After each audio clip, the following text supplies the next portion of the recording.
The Boston Celtics looking for their 6th consecutive win over the Toronto Raptors. Boston trying to bounce back after that rough overtime loss Thursday night against the Lakers. DeMar DeRozan would make it his show early and often. Perfectly placed pass from Jose Calderon to DeRozan. A 10-point advantage for the home team. Now some defense and offense. James Johnson the steal, and then DeRozan gives it back to the man who started it. 18-7 advantage early on. Doc Rivers calling a timeout. None too pleased with how the Celtics responded after losing to the Lakers and then the early start in this one. This is Anthony Carter, an errant lob pass. Mickael Pietrus catches it and takes it coast to coast as Boston gets some points in transition. 26-18 Toronto. But it was sloppy for Boston. Ray Allen turns it over. Calderon to Ed Davis. Davis puts it down. 13 first-half turnovers for Boston.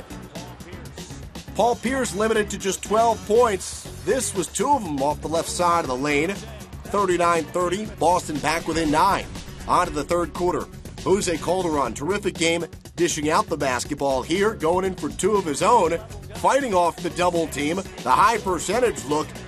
Once again, a 9-point advantage for Toronto. Off the turnover here by Paul Pierce in transition, DeMar DeRozan finds Amir Johnson up top, and Johnson throws it down. Check it out again as they run the break perfectly. 61-45 Toronto.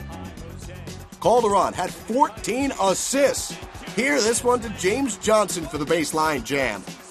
On to the fourth quarter, where DeMar DeRozan would close it out. He finished with a game-high 21 points, and it was 72-60 Toronto.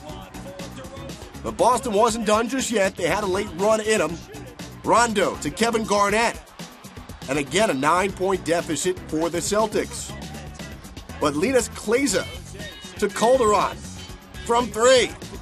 And Toronto goes on to hand the Celtics their 2nd consecutive loss. This one by the final count of 86-74. Boston's 5-game win streak over the Raptors comes to an end.